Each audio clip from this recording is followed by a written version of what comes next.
ಕೆಂಡ ಸಂಪಿಗೆ ನಮ್ಮ ಕೆಂಡ ಸಂಪಿಗೆ.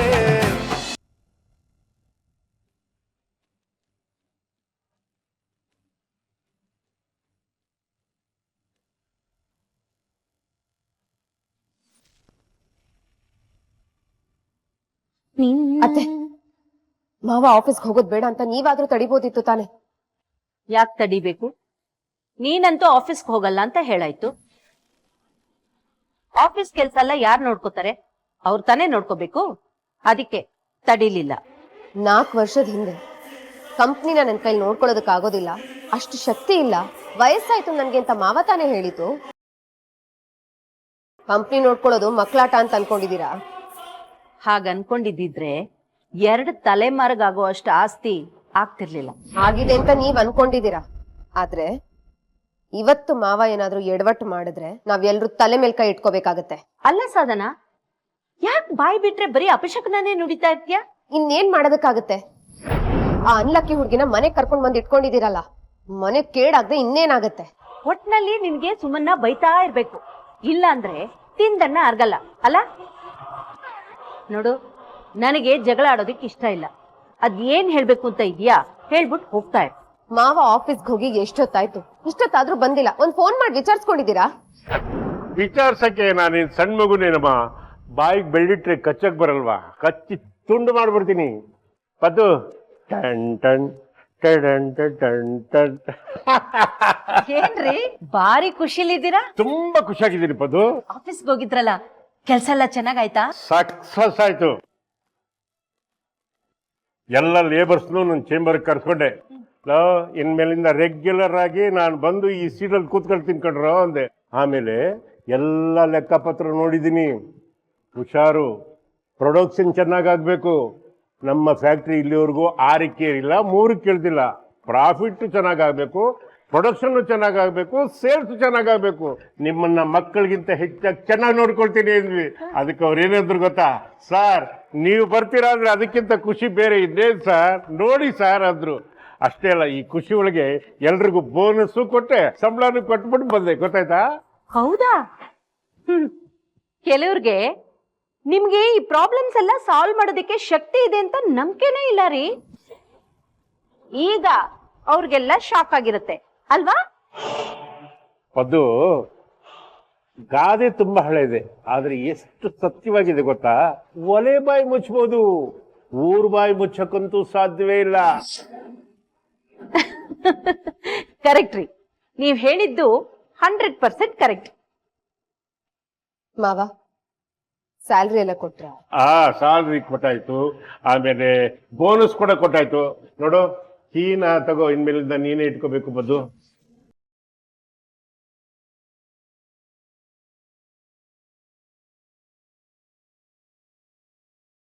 ಏನಾಯ್ತ್ರಿ? ಮಾವ ಏನ್ ಹುಡುಕ್ತಾ ಇದ್ದೀರಾ? ಲಾಕರ್ ಕೀನ ಸಿಗ್ತಾ ಇಲ್ವಾ? ಏನಾದ್ರೂ ಬೇಡಿಸ್ಕೊಂಡ್ ಬಂದ್ರಾ? ಏನಾಯ್ತು ಸರಿಯಾಗಿ ಹೇಳಿ ಮಾವ. ಜ್ಞಾಪಿಸ್ಕೊಳ್ರಿ.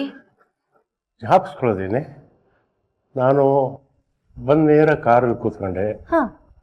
ಡ್ರೈವರು ಬಾಗಲಾಗದ ಸೀದಾ ಬಂದಿಳಿದೆ. ಅದಕ್ಕಿಂತ ಹಿಂದೆ ಹೋಯ್ತು ಅಂತಂದ್ರೆ ಮಾವ ಲಕ್ಷಾಂತರ ರೂಪಾಯಿ ಇರುವಂತ ಲಾಕರ್ ಕೀ ಅದು. ಆಫೀಸಲ್ಲಿ ಏನಾದ್ರು ಬಿಟ್ಟು ಬಂದಿದ್ದೀರಾ? ಅಲ್ಲಿ ಬೇರೆ 10,000 ಜನ ಓಡಾಡ್ತಾರೆ. ಅಯ್ಯೋ ದೇವ್ರೆ, ಏನಾದ್ರು ಎಡವಟ್ಟಾಗೋಗ್ಬಿಟ್ರೆ ಏನ್ ಮಾಡೋದು? ಬಾಯಿ ಮುಚ್ಕೊಂಡು ಸ್ವಲ್ಪ ಸುಮ್ಮನೆ ಇರೋದು ಕಲ್ತ್ಕೊಳಮ್ಮ. ಮೊದಲೇ ನಾನು ಟೆನ್ಷನ್ ಇದ್ದೀನಿ, ಮತ್ತಷ್ಟು ಟೆನ್ಷನ್ ಕೊಡ್ಬೇಡ. ನಾನು ಸ್ಯಾಲ್ರಿ ಕೊಟ್ಟೆ, ವೇದು ಕೈಲಿ ಬೋನಸ್ ಎಲ್ಲ ಕ್ಲಿಯರ್ ಮಾಡ್ಬಿಡು ಅಂತ ತೆಗೆದುಕೊಟ್ಟು ಲಾಕ್ ಮಾಡಿದೆ. ಅಷ್ಟೊತ್ತು ಕರೆಕ್ಟಾಗಿ ಲಾಕ್ನ ಟೇಬಲ್ ಮಾಡಿಟ್ಟೆ. ಶಂಕರು ಫೋನ್ ಬಂತು, ಮಾತಾಡ್ಕೊಂಡು ಹಂಗೆ ಬಂದ್ಬಿಟ್ಟೆ ನಾನು. ಅಲ್ಲೇ ಬರ್ಕೊಂಡ್ಬಿಟ್ಟಿದ್ದೀನಿ. ನೀವ್ ಯಾಕ್ರೆ ಹೋಗ್ತೀರಾ? ಒಂದ್ ಫೋನ್ ಮಾಡಿ ಸಾಕು. ನಿನ್ಗದೆಲ್ಲ ಅರ್ಥ ಆಗಲ್ಲ, ಬಾಯಿ ಬಿಟ್ಕೊಂಡು ಸುಮ್ಮನೆ ನಿಂತ್ಕೋ. ಮಾವ ಅತ್ತೆ, ನಾನ್ ನಿಮ್ಗೆ ಮೊದ್ಲೇ ಹೇಳ್ದೆ ಮಾವಂಗ್ ಮರುವು ಆಫೀಸ್ ಕಳ್ಸ್ಬೇಡಿ ಅಂತ. ನೋಡಿ ಏನ್ ಎಡವಟ್ಟಾಗಿ ಕೂತಿದೆ ಅಂತ. ನನ್ ಮಾತ್ ಯಾರು ಕೇಳ್ತೀರಾ? ನೋಡಮ್ಮ, ಮೊದಲೇ ನನ್ಗೆ ಟೆನ್ಷನ್, ಅದ್ರಲ್ಲಿ ಮತ್ತಷ್ಟು ಟೆನ್ಷನ್ ಕೊಡ್ಬೇಡಿ. ಗೊತ್ತಾಯ್ತಾ? ಆಫೀಸ್ ಕೀ ಮರ್ತು ಬಂದಿರೋದು ನಾನು ಹೋಗಿ ತಗೊಂಡ್ಬರ್ತೀನಿ. ಗೊತ್ತಾಯ್ತಾ? ಅತ್ತೆ ಸೊಸೆ ಇಬ್ರು ಜುಗಲ್ ಬಂದಿ ಹಾಡಬೇಡಿ, ಸಾಕು.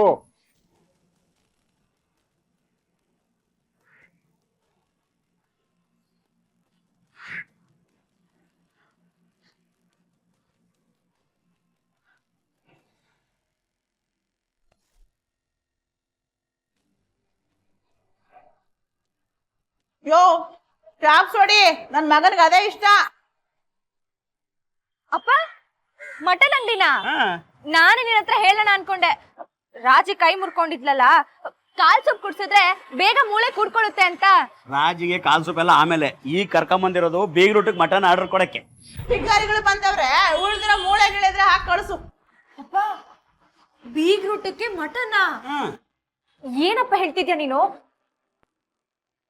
ಇಡೀ ಕಾಲೋನಿಗೆ ಊಟ ಹಾಕ್ತೀನಿ ಅಂತ ಹೇಳಿದ್ಯಾ. ನಾವ್ ತಗೊಳ್ಳೋ ಅರ್ಧ ಕೆಜಿ 1 ಕೆಜಿಲಿ ಅವ್ರಿಗೆ ಊಟ ಹಾಕಕ್ಕಾಗತ್ತಾ? ಅರ್ಧ ಕೆಜಿ 1 ಕೆಜಿ ಅಲ್ಲ ಮಗಳೇ, ನಾನ್ ಆರ್ಡರ್ ಕೊಟ್ಟಿರೋದು 10 ಕೆಜಿ. ಏನು 10 ಕೆಜಿನ? 10 ಕೆಜಿನ? ಎಲ್ಲೋ ಮಲ್ಗೆ ಹೂವ ಅಂತ ಅನ್ಕೊಂಡಿರ್ಬೇಕು. ಒಳಗ್ 40 ರೂಪಾಯಿ ತರ ಕೆಜಿ 40 ರೂಪಾಯಿ ಅಂತ. ರೇಜಣ ಹೇಳವ್ರಿಗೆ ಕೆಜಿಗೆ 750 ರೂಪಾಯಿ ಅಂತ. ರಿಯಾಜ್ ಬಾಯ್, ಕೆಜಿಗೆ ಇನ್ನೂ 10 ರೂಪಾಯಿ ಜಾಸ್ತಿ ತಗೊಳ್ಳೋಣ. ಮಟನ್ ಮಾತ್ರ ಪೊಗಡ್ದಷ್ಟಾಗಿರ್ಬೇಕು. ನಮ್ಮ ಅಳಿ ಅಂದ್ರಂಗೆ ನಲ್ಲಿ ಮೂಳೆ ಕಡಿ ಮಾಂಸ ಸಖತ್ತಾಗಿ ಬಡಿಸ್ಬೇಕು ನಾನು. ಅಪ್ಪ ಏನ್ ಮಾಡ್ತಿದ್ಯಾ? 10 ಕೆಜಿ ಮಟನ್ಗೆ ಎಷ್ಟಾಗತ್ತೆ ಅಂತ ಗೊತ್ತಾ ನಿನಗೆ? ಮಗಳೇ, ಮೊದಲು ಆರ್ಡರ್ ಕೊಟ್ಟಿದ್ದು 10 ಕೆಜಿ, ಈಗ ಕೊಡಕ್ ಬಂದಿರೋದು 20 ಕೆಜಿ. ವಾ ಕೂರಿನೇ ಓಡಿಸೋ ಯೋಚನೆ ಇದ್ದಂಗದೆ. ಎಲ್ಲೋ ಕಾಸ್ನ ಅಮ್ಕೊಂಡಿರ್ಬೇಕು. ಅಮುಕ್ಕೊಳ್ಳೋದು, ಕಿತ್ಕೊಂಡ್ ತಿನ್ನೋದು, ಬಡ್ಕೊಂಡ್ ಬಾಯಿಗೆ ಕಳೋದೆಲ್ಲ ನಿಮ್ಮಂತವ್ರಿಗೆ ವಿಜಯಮ್ಮ. ನಮ್ಮಂತವ್ರಿಗೆಲ್ಲ ತಿಳ್ಕೊಂಬಿಡು. ನೀಚ್ ಮನಸ್ಸಿನವ್ರಿಗೆ ಇಂಥ ನೀಚ್ ಬುದ್ಧಿಗಳು ಬರೋದು. ನೋಡಿ ವಿಜಯಮ್ಮ, ನಾಳೆ ಇಡೀ ಕಾಲೋನಿಗೆ ಮಟನ್ ಊಟ ಹಾಕ್ಸ್ತಾ ಇದ್ದೀನಿ. ಬಿಟ್ಟಿ ಸಿಕ್ತು ಅಂತ ನೀನು ನಿನ್ನ ಮಗ ಬಂದು ಕಪ್ಪಡಿಸ್ಬಿಟ್ಟಿರ. ನಿನಗೂ ನಿನ್ನ ಮಗನಿಗೂ ನಮ್ಮನೆ ಅನ್ನೋದು ಋಣ ಇಲ್ಲ, ತಿಳ್ಕೊಂಬಿಡು. ರಿಯಾಜ್ ಬಾಯ್, ತಗೊಳ್ಳಿ ಅಡ್ವಾನ್ಸು. ಮಟನ್ನು ಸಖತ್ತಾಗಿ ಮಗಳೇ ಬಾರವ. ಇವತ್ತಿಂದ ಕೆಲಸ ಮಾಡಲ್ಲ ಸರ್, ಮಾಡಲ್ಲ ಸರ್. ಎಷ್ಟು ವರ್ಷದಿಂದ ನಿಯತ್ತಾಗಿ ಕೆಲಸ ಮಾಡ್ತಿದ್ದೀವಿ ಸರ್. ನಾವು ನಮ್ಮ ಯಜಮಾನರು ಅಂದ್ರೆ ದೇವರು ತಿಳ್ಕೊಂಡಿದ್ದೀವಿ ಸರ್. ಆ ದೇವರೇ ನಮ್ಮ ಹೇಳಿಲ್ಲ ಸರ್.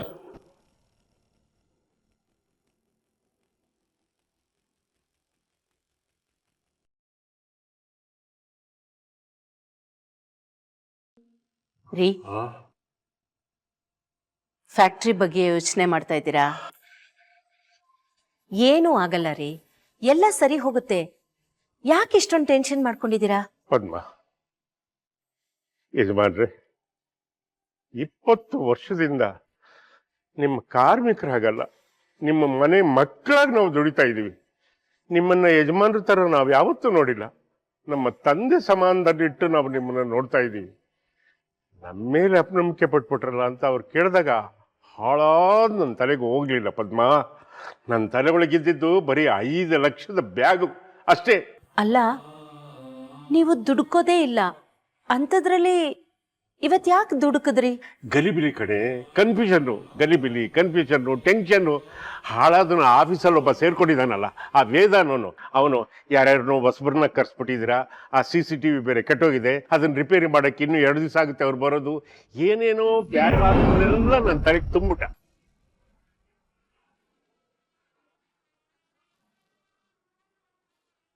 ಗಲಿಬಿಲಿ ಆಗಿದ್ದಲ್ಲ ನಾನ್ ಮಾಡ್ಸಿ.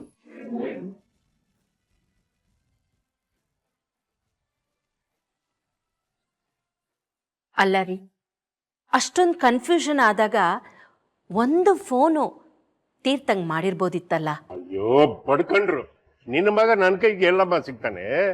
24 ಗಂಟೆ ಅವಂದೇ ಎಲೆಕ್ಷನ್ನು. ಅವನ ಸಮಸ್ಯೆನೇ ಅವನೇ ಬಗೆಹರಿಸ್ಕೊಳಕ್ಕಾಗಿಲ್ಲ, ಇನ್ನು ನನ್ನ ಸಮಸ್ಯೆ ಎಲ್ಲಿ ಬಗೆಹರಿಸ್ತಾನೆ? ಎಲ್ಲ ಹಾಳಾಗೋಯ್ತು. ಹಾಳಾಗಿದ್ದಲ್ಲ ಮಾವ, ಹಾಳ್ ಮಾಡಿ.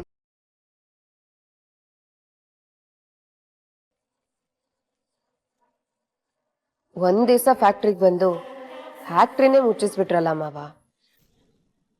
ಸಾಧನ, ಏನ್ ಮಾತು ಅಂತ ಆಡ್ತಾ ಇದೀಯಾ? ಮಾವನ್ ಮುಂದೆ ಮಾತಾಡೋ ಮಾತುಗಳ ಇವು?